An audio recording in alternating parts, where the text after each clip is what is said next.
જય શ્રી કૃષ્ણ. અધ્યાય પહેલો. આ પ્રાર્થના કરી લઈએ. યદા યદા હિ ધર્મસ્ય ગ્લાનિર્ભવતી ભારત અભ્યુત્થાનમધર્મસ્ય તદાત્માનં સૃજામ્યહં પરિત્રાણાય સાધૂનાં વિનાશાય ચ દુષ્કૃતાં ધર્મ સંસ્થાનાર્પાયે સંભવામિ યુગે યુગે.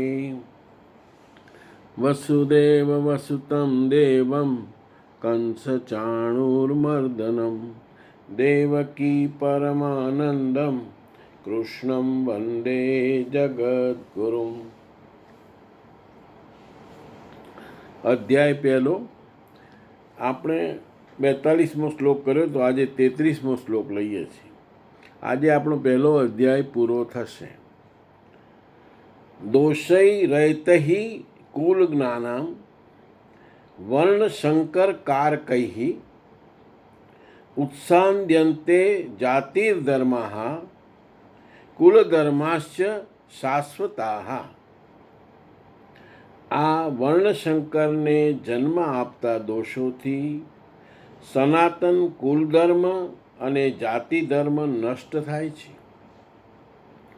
અર્જુન માને છે કે કુલધર્મ સનાતન છે, કુલધર્મ શાશ્વત છે, પરંતુ શ્રી કૃષ્ણે આ વાતનું ખંડન કર્યું છે અને દર્શાવ્યું છે કે આત્મા જ સનાતન શાશ્વત ધર્મ છે. વાસ્તવિક સનાતન ધર્મને જાણતા અગાઉ મનુષ્ય ધર્મના નામ પર કોઈને કોઈ રૂઢિઓ જાણે છે. એ જ રીતે અર્જુન પણ જાણે છે, જે શ્રી કૃષ્ણના મતે એકમાત્ર રૂઢિ છે. હવે આને વધારે ડિટેલમાં સારી રીતે સમજીએ. અર્જુન કહે છે, વર્ણશંકરતા પેદા કરનારા દોષોથી સનાતન કુલધર્મ અને જાતિ ધર્મ નાશ થઈ જાય છે. એટલે અર્જુન માને છે કે કુલધર્મ એટલે શું? તો કુલધર્મ એટલે શાશ્વત છે, જે હંમેશા રહે છે. અર્જુન શું માને છે? કે કુળધર્મ છે એ શાશ્વત છે, એ કાયમ માટે છે, અને તેનો નાશ કરવો એટલે મોટું પાપ. હવે કુળધર્મ એટલે રૂઢિ અને પરંપરાને જ સનાતન ધર્મ માની લેવું, આ એક મોટો બ્રહ્મ છે. તો કુલધર્મ શું છે? અર્જુનની દ્રષ્ટિ શું છે કે કુલધર્મ એટલે કુટુંબની પરંપરા. આપણે જે નિયમોથી ચાલતા આવીએ છીએ કે ભાઈ ફલાણે જઈએ તો નાહવું જોઈએ, અહીંયા જઈએ તો આ કરવું જોઈએ, આ જે પરંપરાઓ છે આપણી, કુલધર્મ એટલે કુટુંબની પરંપરા. બીજું જાતિ મુજબના નિયમો. દરેકની જાતિ જુદી છે અને દરેકના નિયમો જુદા છે. અને સમાજના રીત રિવાજો. આને અર્જુન માને છે કે આ બધું શાશ્વત છે. આ ત્રણ વસ્તુઓ જે છે, કુટુંબ પરંપરા, જાતિ મુજબના નિયમો અને સમાજના રીત રિવાજો, અર્જુન શું માને છે કે આ બધું શાશ્વત છે, એટલે કાયમ માટે છે, આમાં કંઈ ફેરફાર થઈ શકતો નથી, એવું એ માને છે. પણ શ્રી કૃષ્ણનો સાચો મત શું છે? આ બધું બદલાય છે એટલે આ સનાતન નથી. ખરેખર આ બધું બદલાય જ છે. કુટુંબની પરંપરા બદલાતી જાય છે. આપણે જોઈએ છે કે આજથી 5 પેઢી પહેલાંની પરંપરા શું હતી. અમારી વાત કે ભાઈ બાકરોલમાં ફાધર મધર ગ્રાન્ડ ફાધર રહેતા હતા, એમની પરંપરા શું હતી ને અત્યારે અમારી પરંપરા શું છે, તો બદલાય છે. એટલે આ બધું બદલાય છે, એટલે આને સનાતન કહી શકાય નહીં. તો પછી સાચો સનાતન ધર્મ શું? કૃષ્ણ શું કહે છે કે સાચો સનાતન તો આત્માનો ધર્મ એટલે આત્માના સ્વરૂપમાં સ્થિર થવું.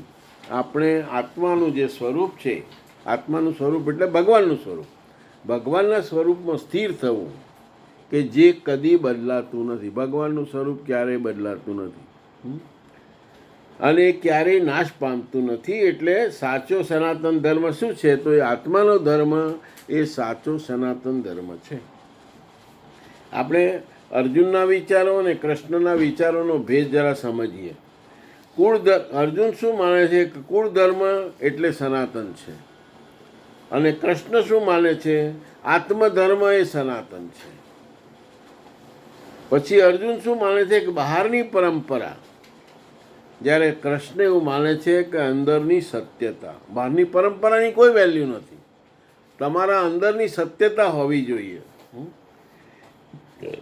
અને અર્જુન શું વિચારે છે કે બદલાય તેવી વસ્તુ, જ્યારે કૃષ્ણ એવું માને છે કે જે અવિનાશી તત્વ છે એ જ સનાતન છે.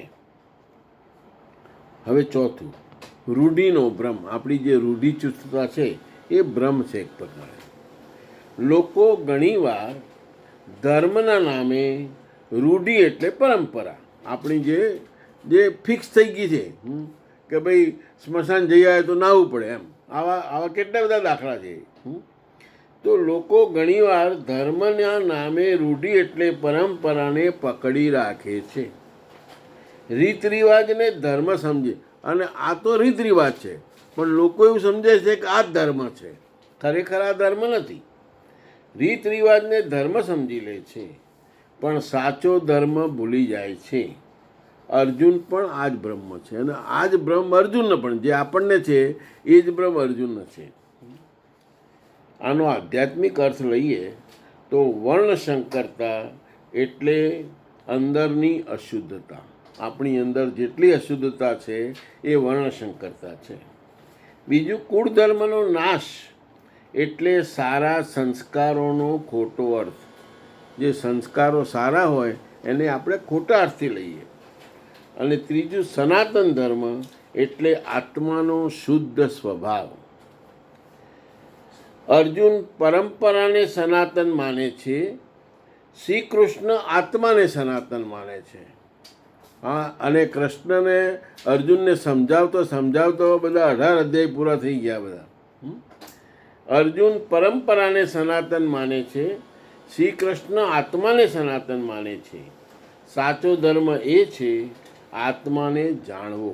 આપણો સાચો ધર્મ જ એ છે કે આપણે આત્માને જાણવું અને તેમાં સ્થિર થવું. આત્માને જાણવો એટલે જ ભગવાનને જાણવા. તો આપણો ખરેખર ધર્મ, આપણો માનવ દેહ કેમ લીધો છે? માનવ જન્મ એટલા માટે લીધો છે કે આપણે ભગવાનને જાણીએ, ભગવાન તરફ જઈએ અને ભગવાનમાં એક રસ થઈએ. સાચો ધર્મ એ છે કે આત્માને જાણવો અને તેમાં સ્થિર થવું. બાકી બધું કુળ, જાતિ, પરંપરા સમય સાથે બદલાય છે. આ બધું બદલાતું જ રહે છે. બધાએ જોયું છે કે આજથી 100 વર્ષ પહેલાં શું હતું ને આજે શું છે. આ કોઈ વસ્તુ શાશ્વત નથી. હવે આપણે 44મો શ્લોક લઈએ.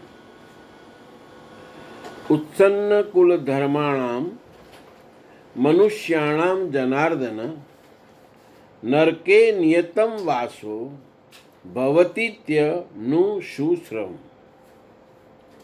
હે જનાર્દન, જેમના કુલ ધર્મનો નાશ થયો હોય એવા મનુષ્યો અનંત કાળ સુધી નરકમાં પડે છે.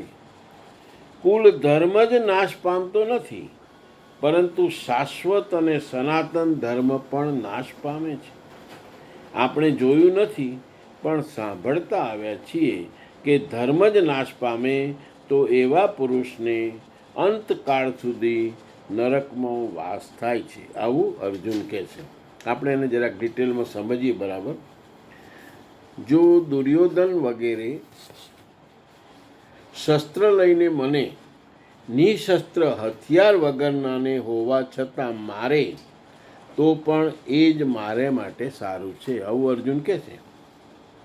અને સમજદાર હોવા છતાં મોટું પાપ કરવા તૈયાર થઈ ગયા છે. અમે સમજદાર હોવા છતાં મોટું, એટલે અર્જુન તો પોતાની જાતને હોશિયાર ગણે છે. એટલે અમે સમજવાવાળા છીએ તોય આ યુદ્ધ કરવા બેઠા છીએ અને મોટું પાપ કરવા તૈયાર થયા છીએ. રાજ્ય અને સુખના લોભે પોતાના કુળને નાશ કરવા જઈ રહ્યા છીએ. આ ખૂબ જ દુઃખદ છે. અર્જુન શું કહે છે કે આપણે શું મળવાનું? તો રાજ્ય મળવાનું કે સુખ મળવાનું. તો રાજ્ય અને સુખના લોભે આપણે આટલા બધા જણને મારવા માટે તૈયાર થયા છીએ. અને આ બહુ જ દુઃખની વાત છે.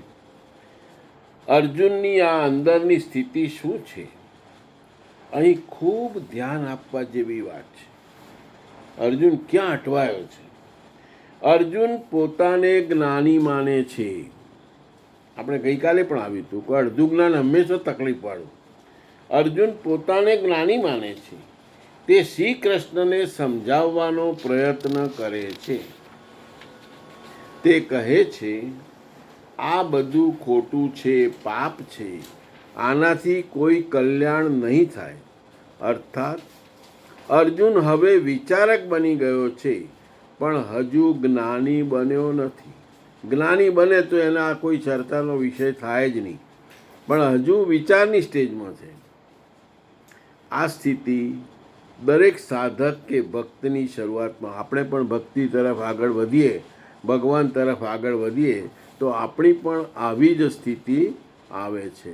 કેમ કે થોડું જ્ઞાન મળે એટલે આપણે પોતાની જાતને ભક્ત માની લઈએ કે વૈષ્ણવ માની લઈએ, અને 4 જણને જ્ઞાન આપવા બેસીએ કે ભાઈ આમ કરવાનું ને આમ કરવાનું. અડધું જ્ઞાન માણસને લાગે છે મને બધું સમજાઈ ગયું, બીજાને પણ સમજાવવા લાગે છે. અર્જુન અહીં આ જ કરીએ, કૃષ્ણને પણ સમજાવવા લાગે છે. એટલે અર્જુન અહીં આ જ કરી રહ્યો છે. મહાત્મા બુદ્ધ શું છે? જ્યારે માણસને અડધું જ્ઞાન હોય છે, પોતાને મહાન જ્ઞાની માને છે.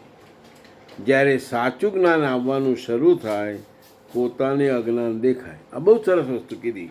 આ ગૌતમ બુદ્ધે કહ્યું છે કે માણસને જ્યારે અડધું જ્ઞાન હોય ને ત્યારે એ પોતાને મહાજ્ઞાની છે એવું માને, પણ જ્યારે ખરેખર જ્ઞાનની શરૂઆત એનામાં થાય અને જ્ઞાન તરફ, ભગવાન તરફ જ્યારે ખરેખર આગળ વધે તો પછી એ કોઈ દેખાડો ના કરે. એ પોતે અજ્ઞાન છે, ડફોડ છે, કશું આવડતું નથી, એવું એની વૃત્તિ રહે. આખી વસ્તુ બદલાઈ જાય. ગીતા માત્ર કામ ક્રોધની વાત નથી કરતી. અહીં એક મોટું શિક્ષણ છે. ગીતામાંથી આપણે ઘણું જ જાણવાનું, ઘણું શિક્ષણ છે. મોહમાંથી ઉપજેલું વૈરાગ્ય પણ ખોટું હોઈ શકે. આપણને વૈરાગ્ય ઊભું થાય પણ એ મોહમાંથી ના હોવું જોઈએ, એ જ્ઞાનમાંથી હોવું જોઈએ. જો મોહમાંથી ઉત્પન્ન થાય તો એ ખોટું છે, ભલે વૈરાગ્ય હોય. મોહમાંથી ઉપજેલું વૈરાગ્ય પણ ખોટું હોઈ શકે. સાચું વૈરાગ્ય જ્ઞાનથી આવે. જ્ઞાનથી એટલે સમજણપૂર્વક વસ્તુ તમે વૈરાગ્ય, દાખલા તરીકે તમે એક વસ્તુ છોડી કે ભાઈ મારે આ વસ્તુ નથી ખાવી, એ તરફ તમારું વૈરાગ્ય આવ્યું, પણ સમજણવાળું હોવું જોઈએ. ખોટું વૈરાગ્ય દુઃખ, ભય કે નિરાશાથી આવે. તમને ડાયાબિટીસ થયો અને તમે ખાંડ બંધ કરી દો અને પછી કહો હું તો ખાંડ ખાતો જ નથી, વૈરાગ્ય છે. એ વૈરાગ્ય છે જ નહીં. એ તો તમને ડાયાબિટીસ થયો છે માટે તમે ખાંડ બંધ કરી છે. એટલે ખોટું વૈરાગ્ય દુઃખ, ભય કે નિરાશાથી આવે. અને અર્જુનનો આ મોટો ભ્રમ છે. અર્જુન કહે છે હું ભૂલ કરી રહ્યો છું. તમે શ્રી કૃષ્ણ પણ ભૂલ કરી રહ્યા. અર્જુન કહે છે હું પણ ભૂલ કરી રહ્યો છું, તમે ભૂલ કરો છો કે આપણે યુદ્ધ કરવા નીકળ્યા છીએ. આપણે યુદ્ધ ના જ કરવું જોઈએ. આ ખૂબ મહત્ત્વનો પોઈન્ટ છે. ગુરુ અને શિષ્ય વચ્ચેની ચર્ચામાં આ બહુ જ મહત્ત્વનો પોઈન્ટ છે. શિષ્ય ગુરુને સમજાવે છે, અર્જુન કૃષ્ણને સમજાવે. કૃષ્ણ ગુરુ છે તેના પહેલા અધ્યાયમાં આપણને બતાવી દીધું કે એને ગુરુ તરીકે કૃષ્ણને એક્સેપ્ટ કર્યા છે. તો શિષ્ય ગુરુને સમજાવે. આ દર્શાવે છે કે હજુ સમર્પણ આવ્યું નથી. બહુ સરસ વસ્તુ કીધી કે જ્યાં સુધી તમારામાં ગુરુ પ્રત્યે કે ભગવાન પ્રત્યે સમર્પણ આવે નહીં, અને એ કેવી રીતે ખબર પડે? તો જ્યારે તમે ગુરુને સમજાવવા જાઓ ત્યારે સમજવું કે હજુ તમારામાં સમર્પણ આવ્યું નથી. તો પછી સાચી સમસ્યા શું છે? અર્જુન જે કહી રહ્યો છે તે સાંભળવામાં સારું લાગે છે. અર્જુન શું કહે છે કે ભાઈ આપણે બધાએ તો લડાઈ ના કરવી જોઈએ, આટલા બધા માણસોને મારી નાખવા. આમ સાંભળવામાં સરસ લાગે. યસ, અર્જુન જે કહી રહ્યો છે તે સાંભળવામાં સારું લાગે છે. એ તો પાપની વાત કરે છે, કુળ નાશની ચિંતા કરે છે. આખું કુળ મરી જાય. આપણામાં કોઈને કોઈ એમ કે ભાઈ તમારા આખા ઘરને મારી નાખવામાં આવશે તો આપણને શું થાય? અને લોભનો વિરોધ, એને પાછો લોભ તો છે જ નહીં. એને રાજ્ય નથી જોઈતું, સુખ નથી જોઈતું, કશું જોઈતું જ નથી. એટલે અર્જુનની ત્રણેય વસ્તુઓ સાચી છે આમ તો, અને સાંભળવામાં ખરેખર સારી લાગે છે. પાપની વાત, કુળનાશની ચિંતા અને લોભનો વિરોધ. પણ અંદરથી કારણ શું છે આવું અર્જુન કહે છે ખરો, પણ એમાં જ્ઞાન નથી, મોહ છે. જ્ઞાનથી હોય તો સારી વસ્તુ, આપણને આગળ બતાવી દીધું. પણ જો જ્ઞાન ના હોય ને મોહથી થયું હોય તો આ ખોટું.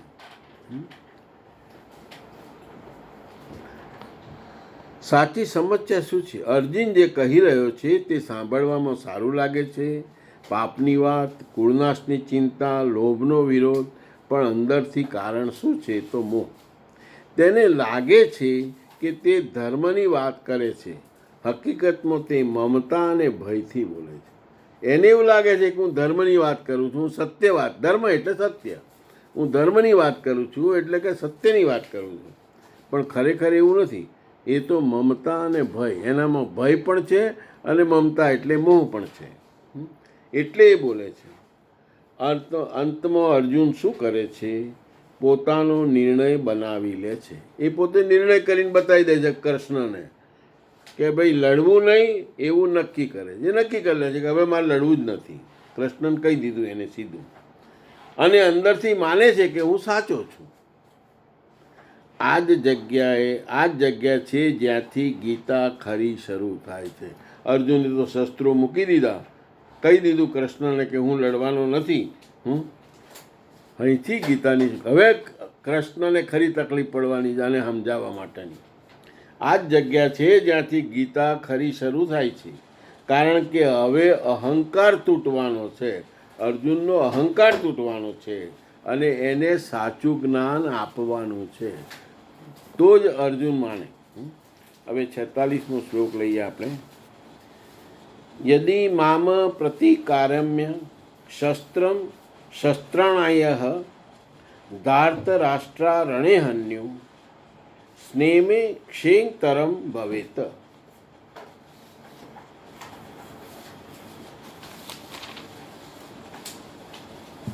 શસ્ત્ર ધારણ કરેલા ધૃતરાષ્ટ્રના પુત્રો જો મને શસ્ત્ર વિનાના અને પ્રતિકાર ન કરનારને રણમાં હણી નાખે તો તે મારે માટે વધારે કલ્યાણકારી હશે. ઇતિહાસ તો કહેશે કે અર્જુન મહાન હતો, જેણે પોતાનું બલિદાન આપીને યુદ્ધને નિવાર્યું. માસૂમ બાળકો સુખી રહે, કુળ બચી જાય, એ માટે લોકો પ્રાણની આહુતિ આપી દે છે.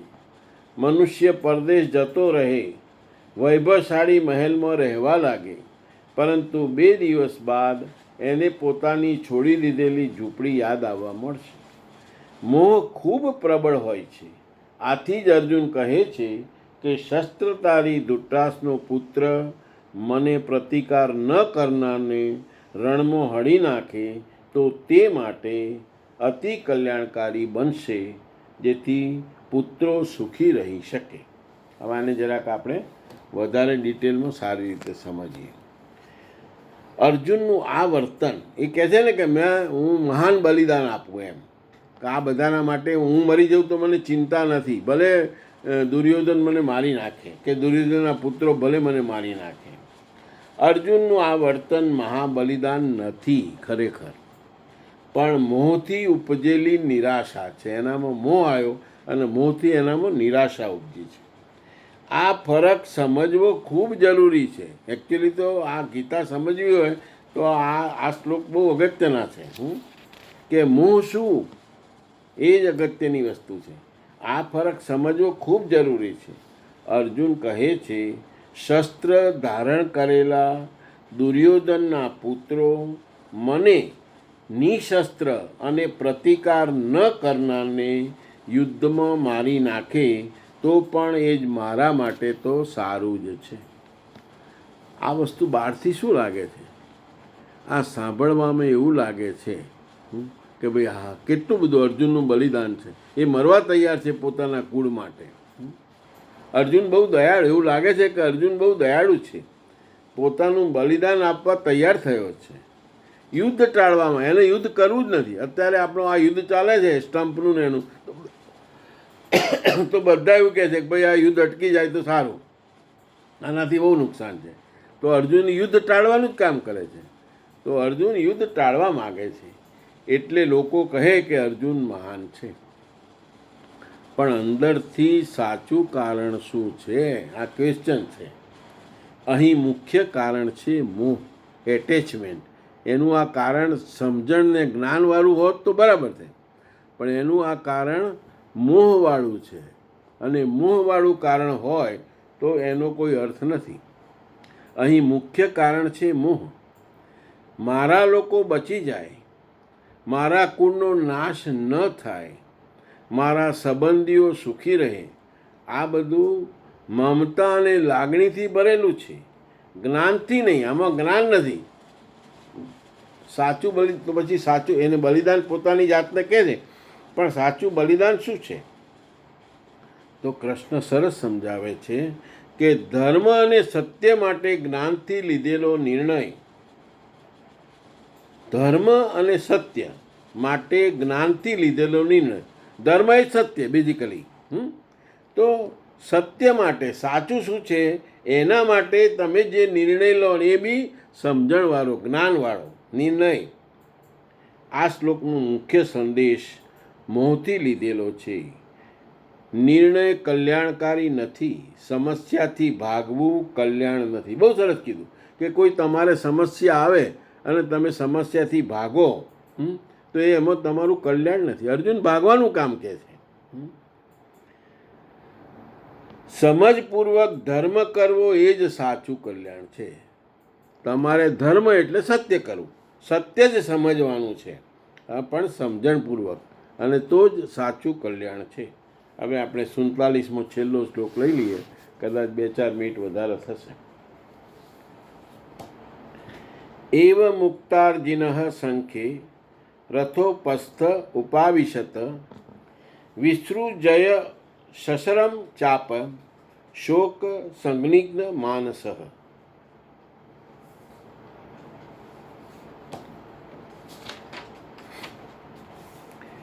આ રીતે શોકથી ભરાયેલા અર્જુને ધનુષ્ય બાણ છોડી દીધા અને રથમાં બેસી ગયો. અર્થાત અર્જુન લડવા તૈયાર નથી. હવે કૃષ્ણના માટે તો બહુ મુશ્કેલી ઊભી થઈ ગઈ કે આને સમજાવો કેવી રીતે. એ મનથી તૂટી ગયો છે, યુદ્ધમાંથી પાછળ હટી ગયો છે. ક્ષેત્ર અને ક્ષેત્રજ્ઞનો અર્થ શું? ક્ષેત્ર એટલે ફિલ્ડ, એરિયા, અને બીજી અર્થમાં જોઈએ તો આપણું શરીર, મન અને જીવન. અને ક્ષેત્રજ્ઞ એટલે જાણે તે, નોઅર. તો એ આત્મા જે આ બધું જાણે છે. ગીતા કહે છે કે સાચું યુદ્ધ બહાર નથી, અંદર ચાલી રહ્યું છે. અર્જુનની અંદર ખરેખર યુદ્ધ ચાલે છે.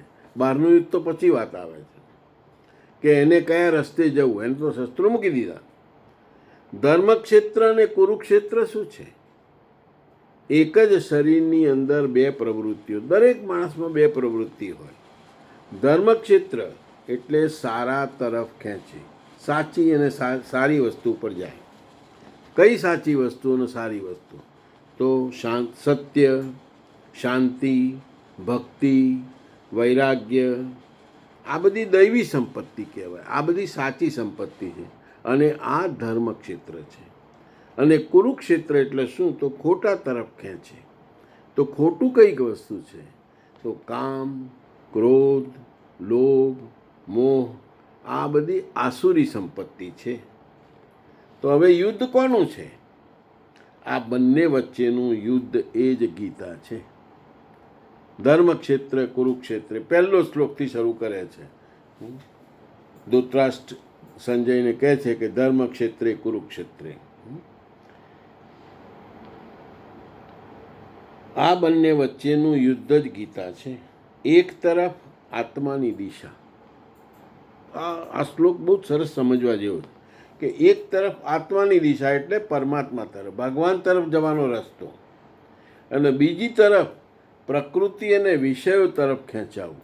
આપણું મન બે બાજુ કાયમ લડે છે કે ભગવાન તરફ જવું કે પ્રકૃતિ અથવા વિષયો તરફ જવું. વિષયો પણ આપણને ગમે છે, કેમ કે વિષયો પણ આપણને સુખ આપે છે. ગાડી હોય તો સુખ આપે, બંગલો હોય તો સુખ આપે, એસી હોય તો સુખ આપે. આ બધા વિષયો છે અને આપણને ગમે છે કેમ કે સુખ આપે છે. તો એટલે બે વસ્તુ છે, એક આત્માની દિશા એટલે ભગવાન તરફ, પરમાત્મા તરફ જવું, અને બીજું પ્રકૃતિઓને વિષયો તરફ ખેંચવું. અર્જુન શું દર્શાવે છે? અર્જુન શું કહે છે? અર્જુન કહે અનુરાગી. અર્જુન છે ને, આપણા બી આગળ પણ અનુરાગી વિશે બહુ સરસ આવી ગયું હતું એક શ્લોકમાં. એટલે અનુરાગી ભક્ત છે અર્જુન, જેને સત્ય જો, અર્જુનને સત્ય તો જોઈએ છે, એને ધર્મ તરફ જ જવું છે, પણ ધર્મની સાચી સમજણ નથી. જેને સત્ય જોઈએ છે પણ એ મોહમાં ફસાઈ ગયો છે, મોહમાં ફસાઈ જાય છે. તેથી એને વિષાદ, વિષાદ એટલે દુઃખ થાય છે. આ મોહ વિષાદ યોગ કયો છે, પહેલો અધ્યાય જે છે એ વિષાદ યોગ છે. એટલે તેને વિષાદ એટલે દુઃખ થાય છે. વિષાદ યોગ કેમ કહેવાય અને વિષાદ યોગ કેમ કીધું પહેલો? કારણ કે અર્જુન દુઃખમાં છે, સંશયમાં છે, શું સાચું તે તેને સમજાતું નથી. પણ આ જ દુઃખ એક ટર્નિંગ પોઈન્ટ છે. તમારા જીવનમાં પણ આ પોઈન્ટ આવે કે સાલું આ આપણે બધા વિષયો ભોગવવા કે ભગવાન તરફ જવું. તો આવું તો આવવાનું જ છે દરેકને, અને એ જ ખરેખર ટર્નિંગ પોઈન્ટ છે. અંતિમ નિષ્કર્ષ શું છે?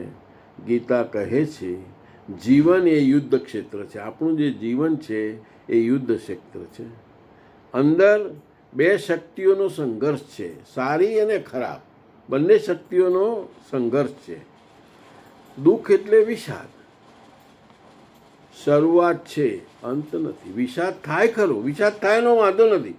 તમને કોઈ પણ કારણસર કન્ફ્યુઝન થાય કે મારે શું કરવું, કેમ કરવું, આ મારે એર કન્ડિશન વાપરવું કે નહીં, ગાડી વાપરવી કે નહીં, આ બધા જે વિષાદ છે, પણ એ અંત નથી. વિષાદ ખરાબ નથી, જો સાચી દિશામાં લઈ જાય તો એ જ યોગ્ય બની જાય. આ બહુ જ સુંદર વસ્તુ ભગવાને કહી છે કે વિષાદ ખરાબ નથી, જો સાચી દિશામાં લઈ જાય તો એ જ યોગ બની જાય છે. આ આપણે 47મો છેલ્લો શ્લોક પૂરો કર્યો.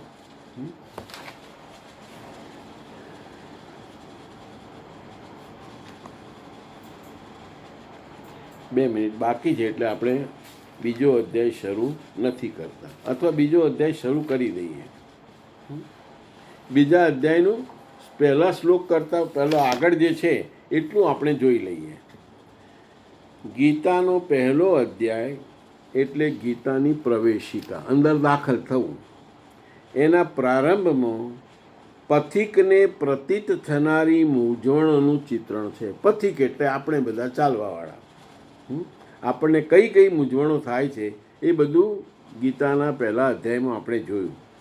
લડવાવાળા તો બધા કૌરવો અને પાંડવો બંને હતા, પરંતુ સંશય માત્ર અર્જુનને જ થાય છે. બીજા કોઈ સંશય થતો નથી મારે લડવું કે નહીં કે ના લડવું એવું.